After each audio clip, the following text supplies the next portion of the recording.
Do të tregojmë për zbardimin e dhëmbëve që duket se është shumë në modë vitet e fundit, pa diskutim që kjo ka të bëjë me higjienën edhe me shëndetin e gojës.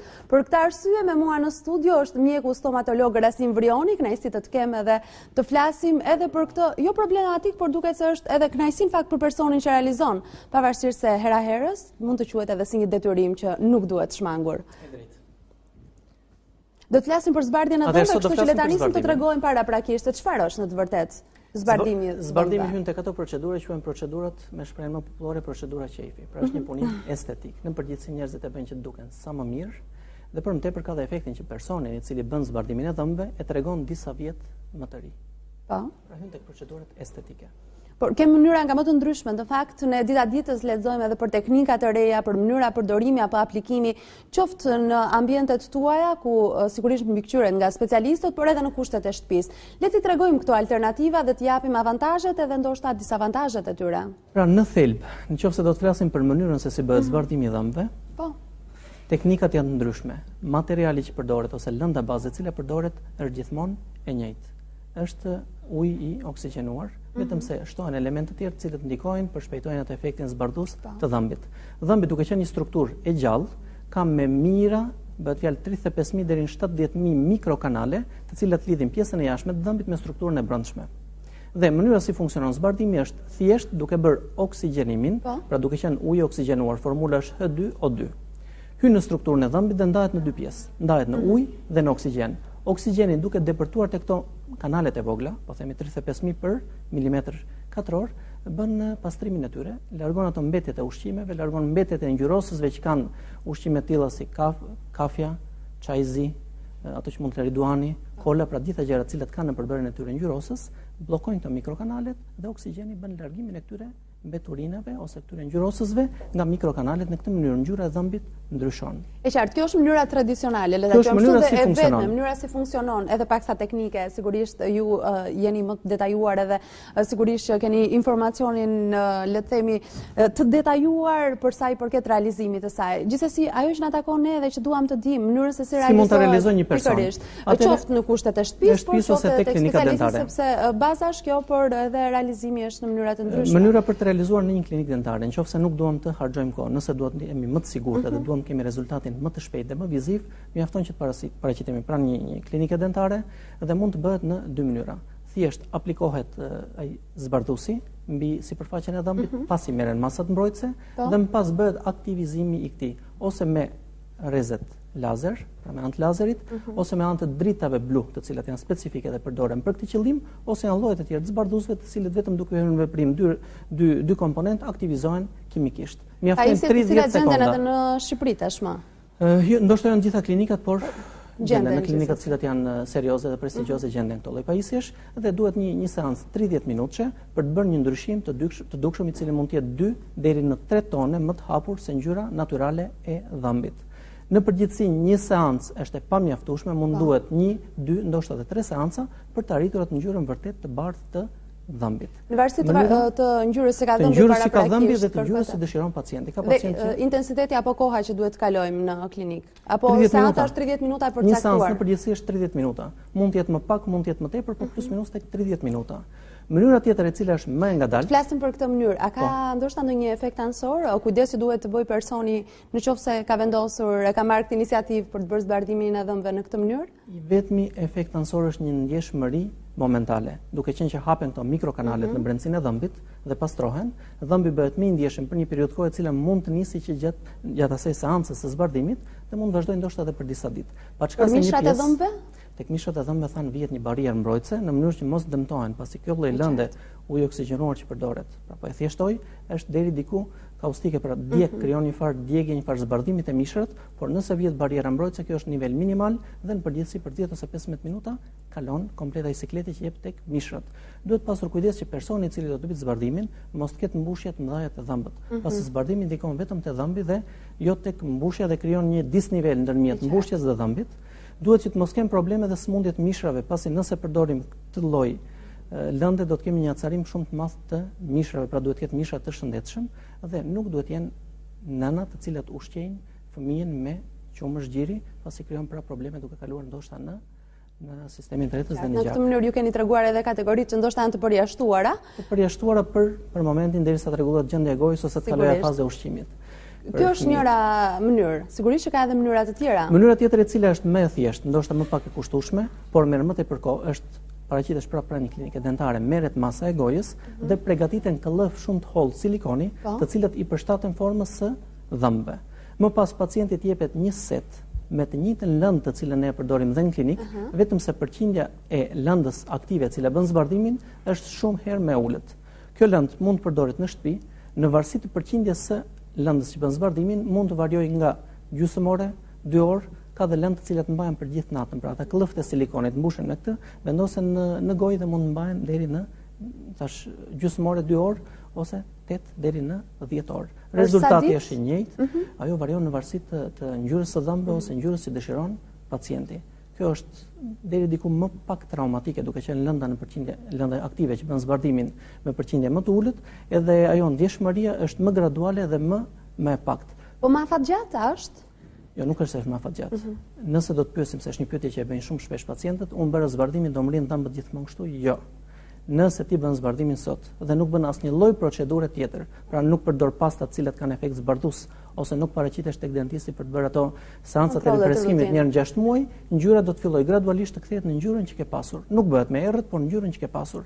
Pasi parimi thamë është thjesht pastrimi e tyre mikrokanaleve dhe në momentin që ti fillon të konsumosh ushqime të cilat kanë përbërjen e tyre ngjyrosës, dashje pa dashje, problemi i ngjyrosjes ose i depozitimit të elementëve ngjyrosës do të rikthehet prapë nga fillimi dhe mbas 2 vjetësh në përgjithësi ngjyra është kthyer tek ajo që kemi pasur. Zgjidhja e thjeshtë. Një herë në 3 muaj ose një herë në 6 muaj mund të bëhet një seancë rifreskuese tek dentisti ose duke pasur këta këllëftë e silikonit, mjafton vetëm një gjysmore në shtëpi dhe për ta mbajtur ngjyrën stabil. E qartë në kontroll. Në fakt, një pyetje që besoj ju bëhet e rëndoma dhe më së shumti është cila është diferenca në çmim? Diferenca në çmim. Me mënyrën e dytë. Nëse do të flasim me çmime reale të prekshme, një seancë është në përgjithësi tek 50 deri në 80.000 lekë të vjetra që bëhet në klinikë dentare, ndërsa setet e zbardimit të cilat përdoren në shtëpi janë tek 150.000 lekë të vjetra. Por një set zbardimi i plot mund të përdoret deri në 16 herë. Avantazhi është ky, e përdor 3, 4, 5 herë, shikon që ngjyra është e kënaqshme, sasin tjetër mjafton ta ruash në frigorifer, jo në ngrirje, dhe mund ta përdorësh mbas 6 muaj, mbas 1 viti apo mbas 2 vjetësh, pasi kanë një kohë skadence shumë të largët, pra janë më ekonomik. Ata që bëhen në shtëpi. Por ata që duan vetëm diçka duhet të theksoj një gjë në cilën mbiem shumë herë po themun pacientët. Ka shumë produkte të cilët nuk shiten as në farmaci, po janë produkte jo estetike, jo produkte profesionale, janë produkte kozmetike. Lënda aktive brenda këtyre është as sa 1/50, pra që i bie 2% asaj që duhet ishte, nuk kanë efekt. Kanë një efekt shumë pak sipërfaqësor, më tepër dëmtojnë mishrat se sa të bëjnë zbardim. Pra mos biem prej atyre që janë zbarduesët e lirë, janë produkte tregu dhe nuk janë produkte profesionale. Vërtet, edhe ndoshta mund t'i marrim vetë dhe marrim iniciativën për t'i përdorur në kushtet e shtëpisë edhe pa u këshilluar me specialistin. Unë dua të ndalem një moment këtu për produktet që përdorim në kushtet e shtëpisë. Ndoshta pasta të ndryshme të cilat thonë se për një sasi larjesh ne mund të marrim dhëmbë të bardhë dhe të shkëlqyer. Sa rezultative janë në të vërtetë? Me firma të cilat nuk janë firma prestigjioze ose serioze ka një problem. Para shumë vitesh u hodhën treg një produkt i cili pretendonte se mbas një larje zbardhte dhëmbët. Hilja çfarë ishte? Kishte në brendi një lloj lënde, e cila krijonte një ngjyrë më të kuqe të gingivave të mishrave dhe në këtë mënyrë bënte dukeshin dhëmbët më të bardhë. Pra nuk bënte asnjë lloj efekti mbi dhëmbët. Bënte mishrat dukeshin më të kuq. Tjetër, pastat të cilat nuk janë prapë produkte profesionale. Produktet profesionale kanë në brendin e tyre agent të cilët zbardhin dhëmbët pa i dëmtuar.